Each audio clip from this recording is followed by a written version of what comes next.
నేనింకా చెక్ చేయలేదండి. చెక్ చేసి చెప్తాను, ఆగండి. ప్లీజ్ డాక్టర్, తనకేమైనా అయితే నేను తట్టుకోలేను. తన కళ్ళు తెరిచి నన్ను చూడకపోతే నా గుండె ఆగిపోతుంది. తనకేం కాదుగా? సార్ ప్లీజ్, మీరు బయటికి వెళ్తే తప్ప నేను తనని ప్రశాంతంగా ట్రీట్ చేయలేను. Okay doctor.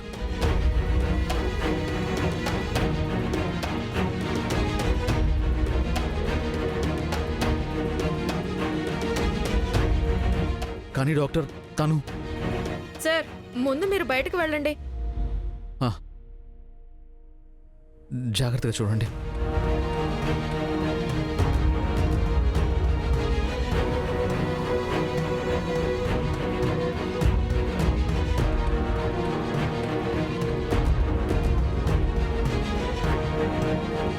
ఏమైంది తనకి? ఎందుకు తనకిలా అయింది? నా ఇంట్లో నాకు తెలియకుండా ఏమైనా జరుగుతుందా? ఎవరైనా ఏదైనా చెప్పారా? నా గురించి ఏమైనా తెలిసి ఉంటుందా?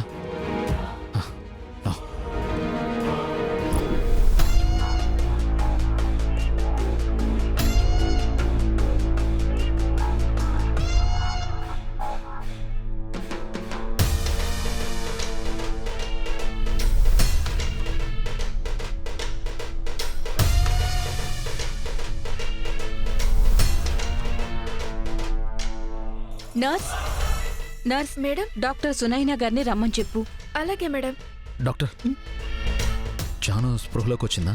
ఇంకా లేదు. లేదా? ప్రాబ్లం ఏంటి డాక్టర్?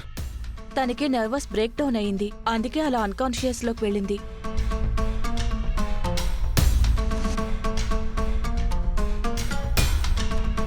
నర్వస్ బ్రేక్ డౌనా? ఎస్. సడన్ గా తనకేదో షాకింగ్ న్యూస్ తెలిసింది, అందుకే అలా అయింది.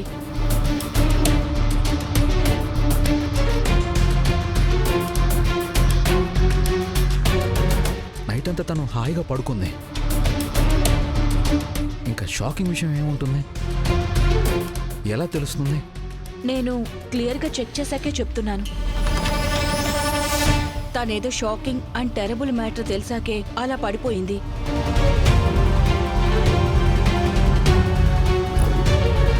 సడన్ గా తనకేదో షాకింగ్ న్యూస్ తెలిసింది.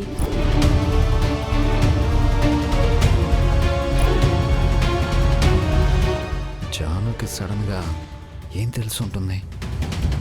ఆ విశ్వగాడి మీద నేను వేసిన ప్లాన్ తెలిసిందా? లేక నేను ఇంట్లోనే ఉండి ఇంట్లో లేనట్టు నాటకం ఆడిందా? లేక అంతకుముందు నేను చేసిన పనులు ఏమైనా తెలిసాయా?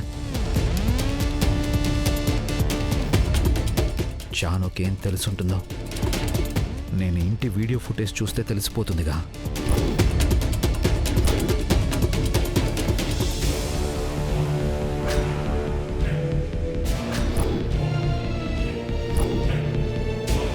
ఫోన్ ఏమైంది? ఛా, ఇంటి దగ్గరే మర్చిపోయాను.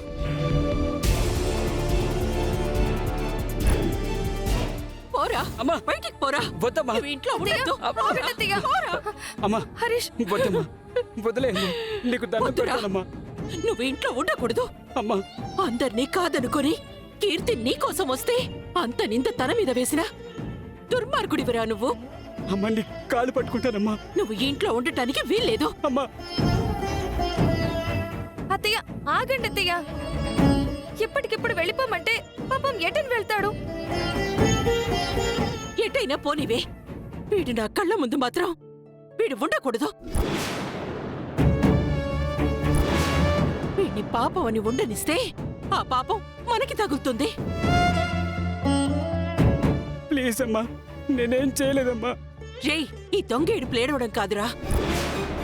ఆ రోజు కీర్తి వచ్చినప్పుడు లోపలికి తీసుకెళ్ళుంటే అసలు ఈ సమస్య వచ్చేదే కాదు. కోడల్ని ఇబ్బంది పెట్టినా కొడుకు కూడా నాకు అవసరం లేదురా, అవసరం లేదు.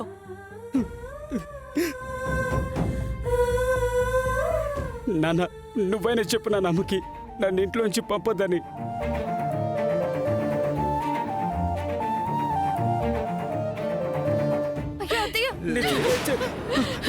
నాన్న, నాన్న, నా బ్యాగ్ కూడా బయటపడేస్తుంది నాన్న.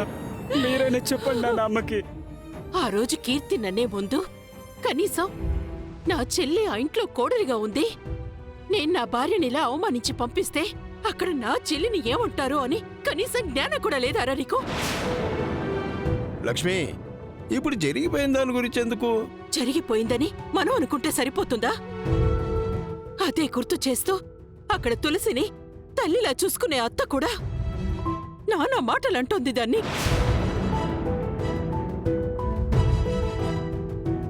ఈ కుటుంబం నాశనం అవ్వాలని కోరుకుంటున్నారు వీడి వల్ల.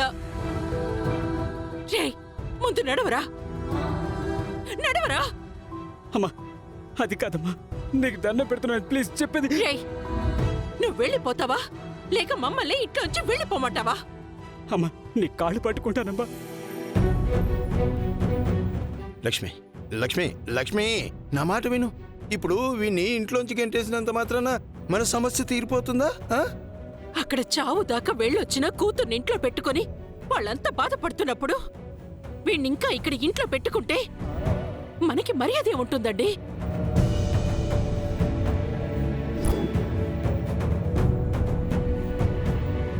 వీణ్ణింట్లోంచి గెంటేస్తే కనీసం అక్కడ నా కూతుర్నైనా సాధించటం మానేస్తారు వాళ్ళు. అది కాదు లక్ష్మి. అంటే తులసి కోసం నన్ను ఇంట్లో వచ్చి తరిమేస్తారా? నువ్వింకేం మాట్లాడకుండా నడువురా బయటికి. నీలాంటి దుర్మార్గుడు నా కడుపున ఎలా పుట్టాడో అర్థం కావట్లేదు. అమ్మా పోరా, పదరా. అమ్మా అమ్మా లక్ష్మి, లక్ష్మి, అత్తయ్య. నా మాట- లక్ష్మి, నా మాట విను. అన్నయ్య ఎక్కడికి వెళ్ళక్కర్లేదు.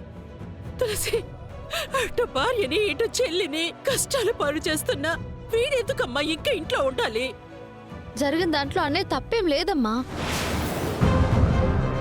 అక్కడ అత్తారింట్లో వాళ్ళ సూటిపోటి మాటలు భరిస్తూ కూడా దానికి కారణమైన అన్నయ్యను క్షమించి వెనకేసుకొచ్చేంత మంచి మనసు నీకుందేమో తులసి.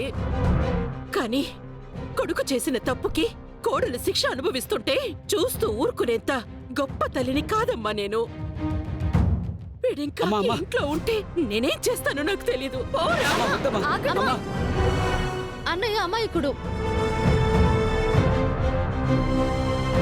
ఏమంటున్నావమ్మా? అవునన్నా, ఇది ఆ బసవరాజు గారి కుట్ర. ఆయన వెనుకుండి ఇదంతా నడిపిస్తున్నారు నాన్న. తులసి నీకేం తెలీదు, నువ్వు అస్సలు మాట్లాడకు. నాకంతా తెలుసు. అమ్మా తులసి, నీకు మీ అన్నయ్య మీద ప్రేమ ఉండొచ్చు, కానీ ఆ బసవరాజుకు మనకు పడదు కదా అని ఏ తప్పు జరిగినా అతనే చేశాడనుకోవడం పొరపాటమ్మా. నేను చెప్పేది నిజం నాన్న. కూతుర్ని అవమానించి పంపేయమని వీడికి ఆయన ఎందుకు చెప్తాడు తులసి? ఎందుకంటే అన్నయ్యకి వదినంటే చచ్చేంత ప్రేమ ఉంది కాబట్టి, వదినంటే చావడానికి కూడా సిద్ధపడతాడు కాబట్టి.